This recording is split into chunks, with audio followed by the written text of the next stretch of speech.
عمران خان ظاہر ہے کہ ایک پاکستان کے نیشنل لیڈر رہے ہیں اور ان کے خلاف مختلف مقدمات جو ہیں وہ الیکشن کمیشن پاکستان میں زیر سماعت ہیں۔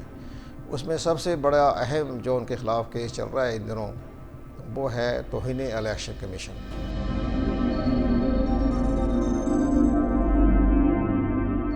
الیکشن کمیشن کی اگر کوئی تضحیق کوئی تجریر کرے تو وہ فوجداری مقدمہ چلے گا، یعنی کرمنل پروسیڈنگ۔ تو پھر الیکشن کمیشن پاکستان آئین کے آرٹیکل 224 کے تحت 60 دن میں انتخابات کرانے کا آئینی طور پر مجاز ہے۔ ہماری اطلاع کے مطابق ایک ایسی ہی قداور شخصیت سامنے آئے گی جو کہ تمام سیاسی پارٹیوں کو، اسٹیک ہولڈرز کو وہ قابل قبول ہوگی۔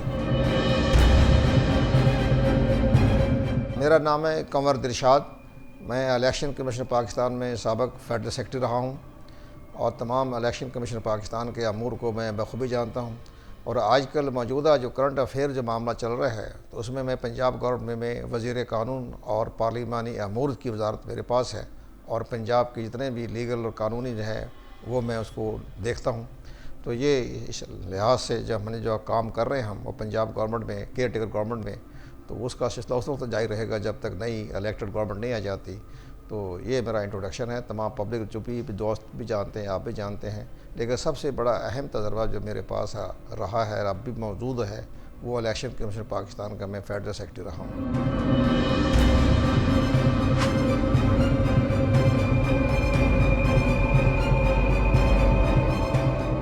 عمران خان ظاہر ہے کہ ایک پاکستان کے نیشنل لیڈر رہے ہیں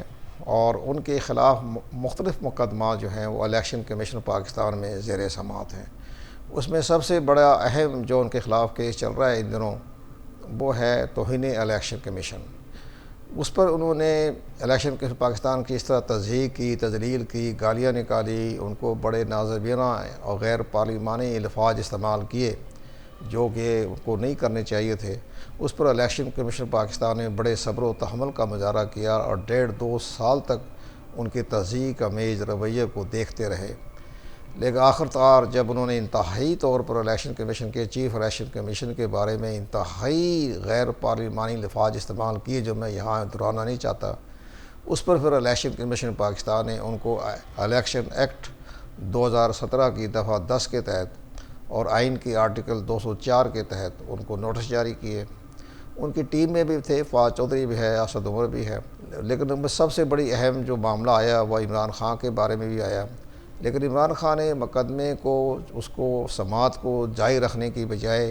انہوں نے الیکشن کمیشن پاکستان کے اختیارات کو ہی چیلنج کر دیا۔ وہ ظاہر ہے کہ ان کو کہا ہے کہ جی الیکشن کمیشن پاکستانی کورٹ نہیں ہے اور میں اس کے بارے میں ان کو کنٹیمپٹ کرنے کے اختیارات نہیں ہیں۔ وہ اس معاملے میں ان کا یہ طریقہ کار درست نہیں تھا، ان کے ایڈوائزروں نے یا ان کے قانونی ماہرین نے یا جو ان کی ہیں ان کی ٹیم معاونین نے ان کو غلط راستہ دکھایا۔ انہوں نے اس معاملے میں جب الیکشن کمیشن نے جب بار بار ان کو نوٹس جاری کیے تو وہ نہیں آئے۔ اس کے ساتھ ساتھ وہ مختلف عدالتوں سے اپنا سٹے لیتے رہے اور الیکشن کمیشن کی اتھارٹی کو چیلنج کرتے رہے،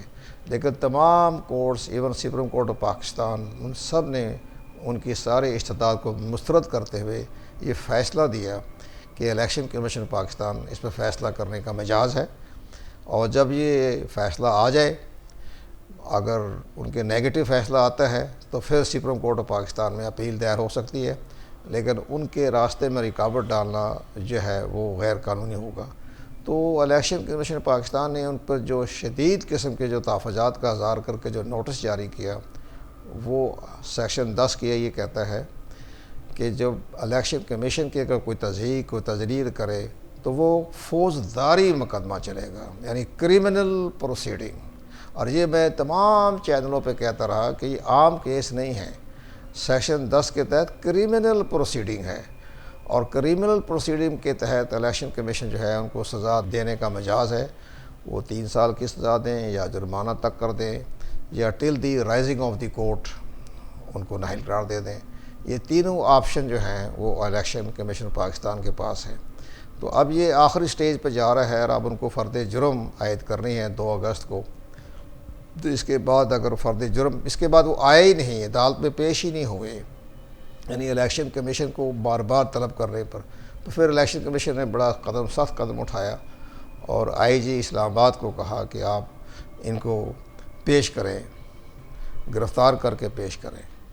تو پھر ظاہر ہے پھر ان کو جانا پڑا اور وہ الیکشن کمیشن نے ان کی حاضری کو ایکسیپٹ کر لیا۔ تو یہ سارے چونکہ معاملے ابھی چل رہے ہیں، ابھی الیکشن کمیشن کی ثوابدید پر ہے کہ وہ ان کو اگر وہ معافی مانگ لیتے ہیں تو معافی بھی کر سکتے ہیں۔ یہ باقاعدہ جو کنٹیمپٹ لگتا ہے اس میں عام طور پر آخری سٹیج پہ آ کے معافی مانگ لیتے ہیں، جیسے فاض چودھری نے، اسد عمر نے بھی معافی نامہ داخل کرایا ہوا ہے۔ تو یہ سارے معاملات ہوتے رہے اور ماضی میں کنٹیمپٹ پہ سزا بہت کم دی گئی ہے اور عام طور پر اس کی سزا معاف کر دیتے ہیں۔ اگر انہوں نے معافی کا درخواست کی تو ممکن ہے کہ الیکشن کمیشن پاکستان اپنے ثوابدیدی اختیارات کے تحت جو ان کو آئین نے، قانون نے، ایکٹ نے دیے ہیں اس کے تحت وہ فیصلہ کرنے کے مجاز ہیں۔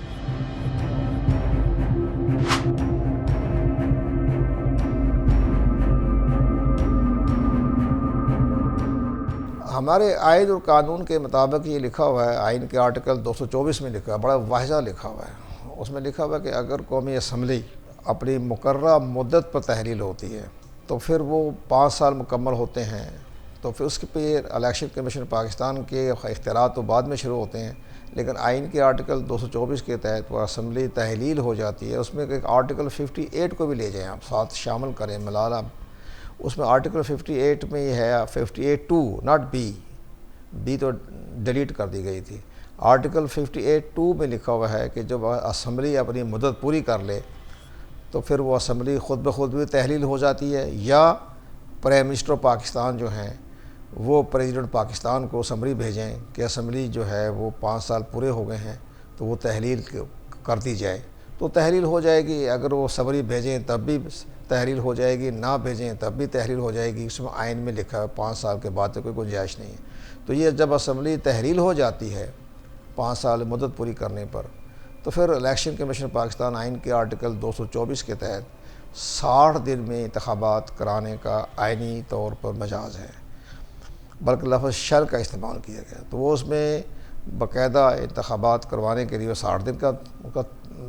دائرہ کار ہے، متعین کیا گیا پیریڈ ان کا۔ لیکن اگر قبل از وقت اسمبلی ڈیزالو ہو جاتی ہے، جیسے کہ حکومت سننے میں آ رہا ہے کہ حکومت ممکن ہے کہ 8 یا 9 اگست کی رات کو اسمبلی ڈیزالو کر دیتی ہے، تو وہ پھر 90 ڈیز میں جو ہے الیکشن کروانے پڑیں گے۔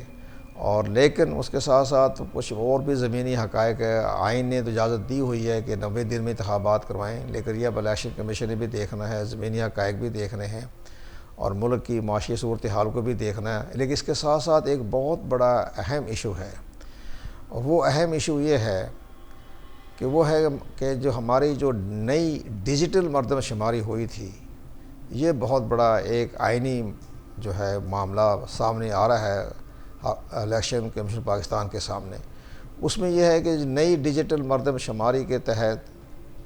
یہ معاہدہ ہوا تھا مارچ 2021 میں کہ ایک مشترکہ مفادات کونسل کے زیر اہتمام، جس کے سربراہ اس وقت کے چیئرمین جو تھے اس مشترکہ مفادات کونسل کے، وہ پاکستان کے پرائم منسٹر تھے، تو اس کے ساتھ چاروں صوبوں کے وزرائے اعلیٰ، اور وہاں یہ فیصلہ ہوا تھا کہ نئی ڈیجیٹل مردم شماری کروائی جائے گی، اور وہ جب اس کا جو حتمی رزلٹ آئے گا گزٹ نوٹیفیکیشن سے پہلے اس کی منظوری دی جائے گی، مشترکہ مفادات کونسل دے گی۔ اب یہ جو سننے میں آ رہا ہے کہ 2 اگست کو یا 4 اگست کو مشترکہ مفادات کونسل کا اجلاس ہو رہا ہے، اور اس میں جو محکمہ شماریات ڈویژن نے نئی ڈیجیٹل مردم شماری تیار کی ہوئی ہے، اس کے گزٹ نوٹیفیکیشن کے لیے مشترکہ مفادات کونسل کی منظوری ضروری ہے آئینی طور پر۔ اب اگر مشترکہ مفادات کونسل اس کی منظوری دے دیتی ہے تو پھر الیکشن کمیشن پاکستان پر بڑی اہم ذمہ داری آ جائے گی کہ وہ اپنی نئی حلقہ بندیاں کروائیں آرٹیکل 51 سیکشن 5 کے تحت۔ تو وہ اس میں پھر نئی حلقہ بندیاں کروانی پڑے گی، اس میں 4 مہینے سے لے کر 6 مہینے تک کا عرصہ درکار ہوگا۔ تو یہاں پھر الیکشن جو ہے وہ مؤخر ہو سکتے ہیں اگر مشترکہ مفادات کونسل کی منظوری کے بعد اگر گزٹ نوٹیفیکیشن جاری ہو جاتا ہے۔ اگر مشترکہ مفادات کونسل میں یہ فیصلہ ہو کہ نئی ڈیجیٹل مردم شماری متنازع ہو چکی ہے، صوبہ سندھ اور بلوچستان کی جو صوبائی حکومتیں ہیں ان کو تحفظات ہیں، اور ان کے وزراء اعلیٰ بھی موجود ہوں گے جب اجلاس ہوگا ان کا مشترکہ مفادات کونسل کا، تو یہاں امکان یہ ہے کہ وہ اگر اجازت نہیں ملتی، منظوری نہیں ملتی، تو پھر الیکشن کمیشن پاکستان پرانی حلقہ بندیاں جو 5 اگست 2022 کو 2017 کی مردم شماری کی بنیاد پر کی گئی تھی، اس کے تحت الیکشن ہونے کے امکانات پائے جاتے ہیں۔ تو یہ چند باتیں ہیں کہ جس کی بنا پر الیکشن جو ہے وہ، جیسے میڈیا میں بھی آ رہا ہے کہ بھی مؤخر ہو جائیں گے، یا فی الحال اس کے بارے میں ابہام بھی پیدا کر رہے ہیں، لیکن ابہام تو پیدا ہونے کی گنجائش تو جب ہوگی جب نیا کیئر ٹیکر پرائم منسٹر آ جائیں گے، تو پرائم منسٹر آنے کے بعد تو جو ہے وہ سارے معاملے جو طے کی جائیں گے، لیکن مشترکہ مفادات کونسل کا فیصلہ بڑا امپارٹنٹ ہوگا۔ اگر وہ انہوں نے منظوری دے دی تو پھر الیکشن جو ہے وہ 4 سے 6 مہینے مؤخر ہو سکتے ہیں۔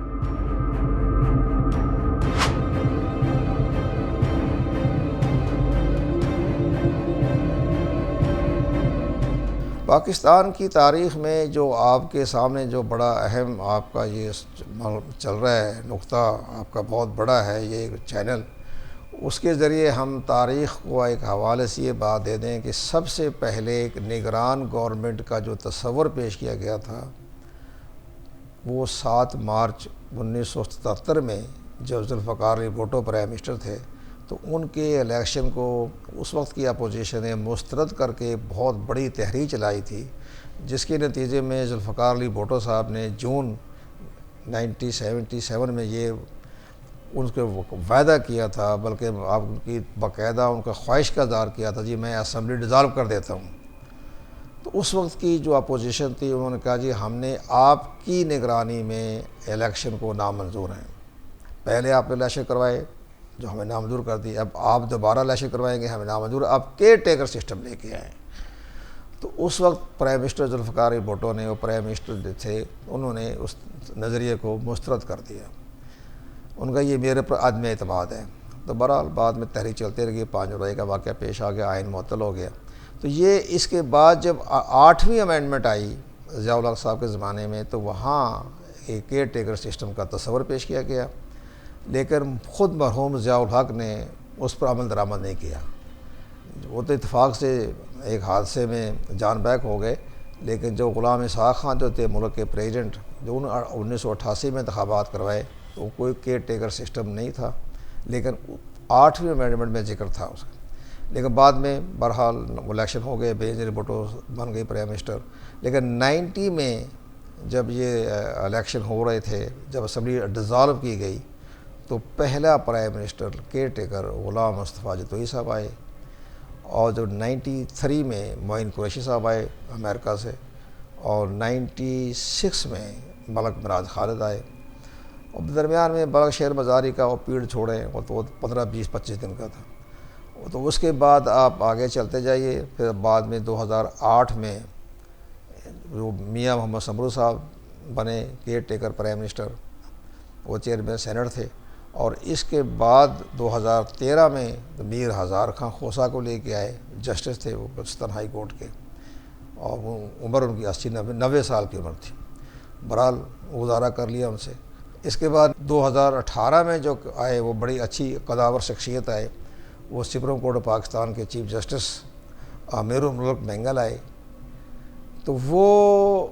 سارے معاملات ہوتے چلے گئے۔ اب آپ کا آ گیا ہے 2023۔ تو 2023 میں یہ سننے میں آ رہا ہے، سب سے بڑی بات یہ کہ ایسی قداور شخصیت ہو جو کہ آئندہ انتخابات میں الیکشن کی معاونت بھی کرے، اور ملک کے جو لا اینڈ آرڈر کی صورتحال بھی کنٹرول کرے، چونکہ بہت اہم مسائل بھی پیدا ہو سکتے ہیں، کوئی ایسے فیصلے بھی آ سکتے ہیں جس کا ریئیکشن بھی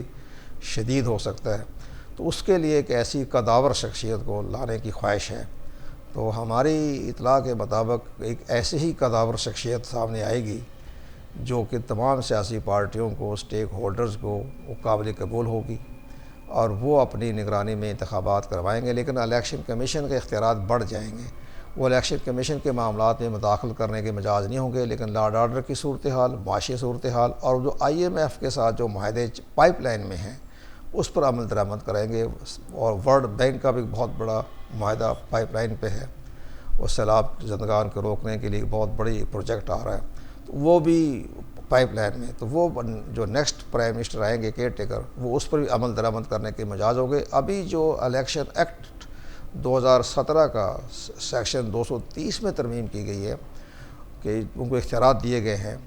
تو اس کے تحت وہ صرف عبوری ہے، یہ آئندہ انتخابات پر یہ اس پر عمل درآمد نہیں ہوگا، یہ خود بخود ڈیلیٹ ہو جائے گی، تحلیل ہو جائے گی یہ شق، اور یہ صرف موجودہ الیکشن جو ہونے ہیں اس تک محدود رہے گی۔ تو یہ کوئی ایسی بات نہیں ہے، کوئی حرج نہیں ہے کہ ٹیکر پرائم منسٹر کو اختیارات دے دیے جائیں، لیکن نیا معاہدہ نہیں کر سکیں گے، نیا کوئی ورڈ کے ساتھ معاہدہ نہیں کر سکیں گے۔ جو معاہدے آلریڈی ہو رہے ہیں یا ہو چکے ہیں، یا سی پیک کا معاملہ ہے، یہ سارے اس پر عمل درآمد کرانے کے وہ مجاز ہوں گے، اور الیکشن کی تمام اختیارات وہ چیف الیکشن کمیشنر اور الیکشن کمیشن پہ ہو گئے۔ اور آج آپ نے خبریں بھی پڑھ لی ہو گئی کہ چیف الیکشن کمیشنر نے صوبائی گورنمنٹ خیبر پختونخوا کو بھی شدید وارننگ دی ہے کہ آپ کی کیئر ٹیکر گورنمنٹ میں بعض وزراء اور بشیر ایسے ہیں جن کا کسی سیاسی جماعت سے تعلق ہے، تو ان کو آپ فارغ کر دیں۔ تو یہ آئندہ بھی ان کی نظر لگی رہے گی، آئندہ جو کیبنٹ بنے گی اس پر بھی ان کی نگاہ ہوگی، اور وہ سارا اس کا کنڈکٹ بھی دیکھیں گے اور طریقہ کار بھی دیکھیں گے۔ پنجاب گورنمنٹ بڑی صاف ستھری گورنمنٹ جا رہی ہے، وہ کسی معاملے میں انٹرفیئر نہیں کر رہے، سیاسی معاملات پر نہیں کر رہے، لیکن جو ماضی کے جو تعمیراتی پروگرام تھے اس پر عمل درآمد کر کے انہوں نے موجودہ چیف منسٹر محسن نقوی نے وہ پایا تکمیل تک پہنچا دیے، اور پنجاب کے تمام سڑکیں بھی، جتنے بھی پروجیکٹ معطل تھے سابقہ حکومت میں اور فنڈ بھی تھے، وہ سارے انہوں نے استعمال کر کے پنجاب میں اپنے اختیارات کو استعمال کیا۔ وہ آئین کے مطابق تھا، آئین میں لکھا ہوا ہے کہ آپ کے جو سابقہ حکومت کے جو تمام تعمیراتی کام ہیں، پروگرام ہیں، اس کو آپ جاری رکھ سکتے ہیں۔ تو یہ تو معاملہ بڑا صاف ستھرا ہو گیا، اور اسی طرح کے مرکز میں جو آئے گا پرائم منسٹر، اس کو بھی اختیارات دے دیے گئے ہیں کہ وہ بین الاقوامی معاہدے جو ہو چکے ہیں ان پر عمل درآمد کروائیں۔ بہت شکریہ جناب، یہ بہت اچھا تھا۔ اب میں آخر میں تو گزارش کروں گا، ہمارے دوست فرق سہیل گوندے نے جو سلسلہ شروع کیا ہے، اور وہ ہمارے بہترین دوستوں میں سے ہیں، ان کی سوچ بڑی ہے، پولیٹیکل سوچ، سماجی سوچ، فلاحی سوچ، ادبی سوچ، بہت زبردست، اور وہ بہت ہی زندہ دل پاکستان کے ایک بہت اچھے پاکستان کے ایک دانشور ہیں، صحافی بھی ہیں، کتابیں بھی شائع ہوتی ہے، پبلشر بہت بڑے ہیں۔ ان کے مقابلے میں پاکستان کا کوئی ادارہ پبلشر نہیں رہا، فیروز سنج کے بعد یہ الجمہور پبلیکیشن ہے، اسی کا نام ہے۔